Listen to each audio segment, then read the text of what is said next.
कुमार विश्वास जी को लेके आए और उन्होंने कहा कि अरविंद केजरीवाल जी पंजाब को भारत से अलग करके एक नया देश बना के उसके प्रधानमंत्री बनना चाहते हैं।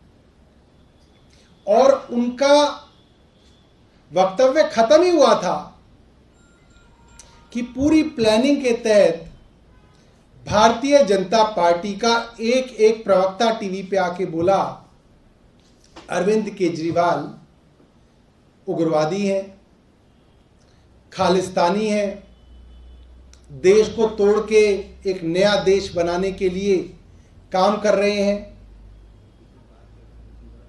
सिक्स फॉर जस्टिस नाम की एक प्रो खालिस्तानी ऑर्गेनाइजेशन की तरफ से चिट्ठी लिखवाई गई।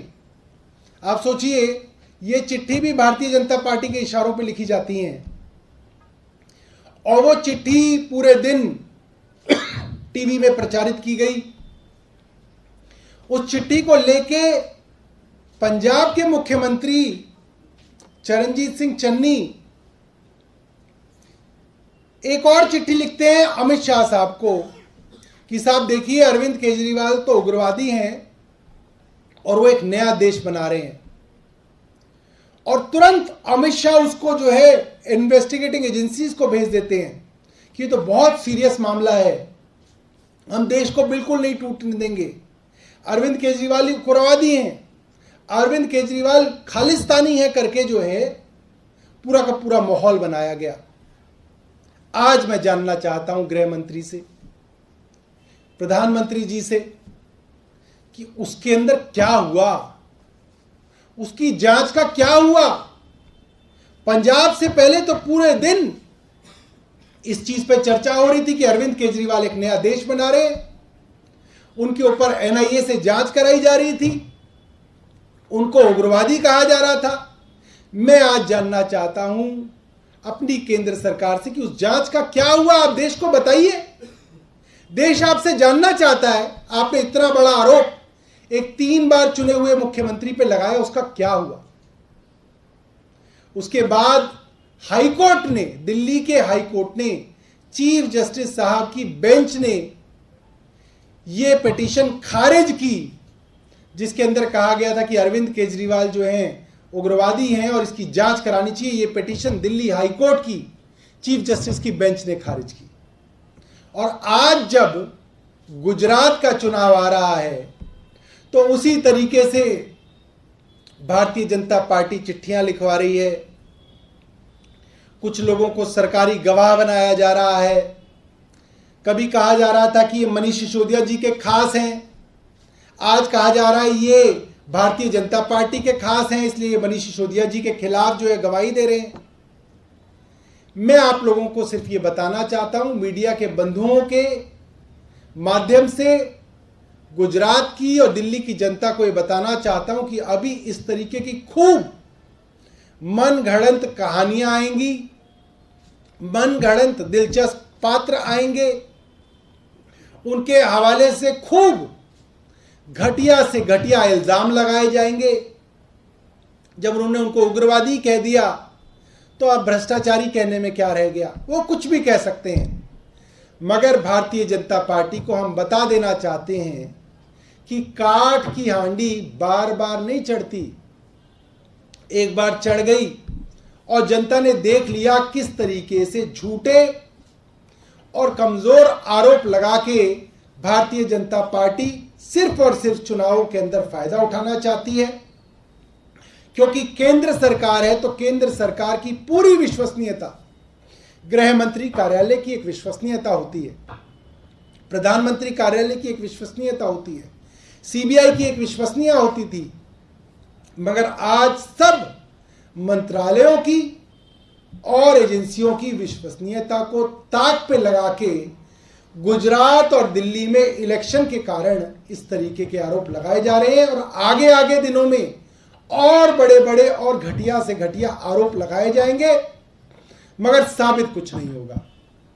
अभी तक जिस एक्साइज कैंप के बारे में भारतीय जनता पार्टी कहती थी सारे सबूत उनके पास है। फाइलों के अंदर मनीष सिसोदिया जी के सारे एविडेंस आ गए। उन्होंने ये पैसा गलत दे दिया, ये पैसा गलत दे दिया, यहां करोड़ों रुपए दे दिए। ओपन एंड शट केस बताया जाता था। आज 4 महीने हो गए जांच करते हुए।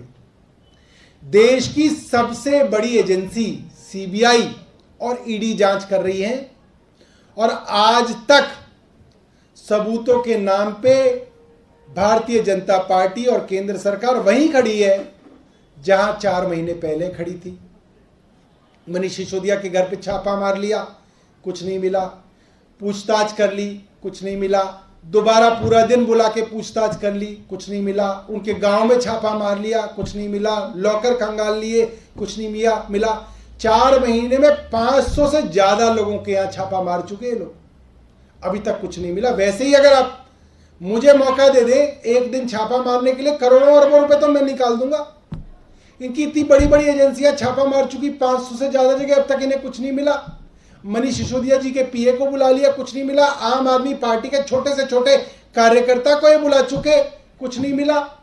अब सिर्फ घटिया, मनगढ़ंत, बेहुदा कहानियों का मौसम आएगा और केंद्र सरकार अपनी पूरी क्रेडिबिलिटी, अपनी पूरी विश्वसनीयता ताक पर लगाएगी ताकि जो है गुजरात और दिल्ली के अंदर इलेक्शन में कोई फायदा हो सके। बहुत बहुत धन्यवाद। आपने कहा कि इसमें अलग-अलग आरोप लगाए जाएंगे, सरकारी गवाह बनाया जाएगा। क्या आपको मतलब ऐसा लगता है कि दिनेश अरोड़ा का जो मामला है वो कुछ ऐसी बातें कर सकते हैं जो मनीष सिसोदिया के लिए उन्हें जांच के कटघरे में खड़ा करे? देखिए, किसी से भी कुछ भी कहलवा सकते हैं, क्योंकि वो जो कहलवाना है वो सिर्फ चुनाव है। उसका मकसद ये नहीं है कि कोर्ट में क्या टिकेगा। इन्होंने तो कह दिया था कि अरविंद केजरीवाल के पास तो पूरी की पूरी साजिश थी खालिस्तान बनाने की।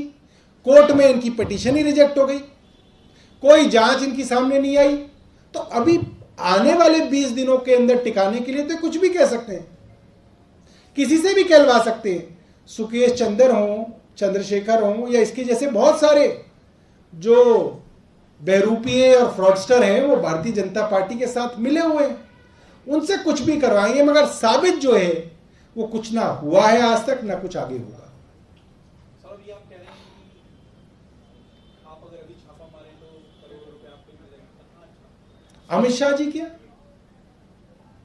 भाई, अमित शाह जी के यहां 25-25 करोड़ रुपए तो विधायकों के लिए रखा हुआ है।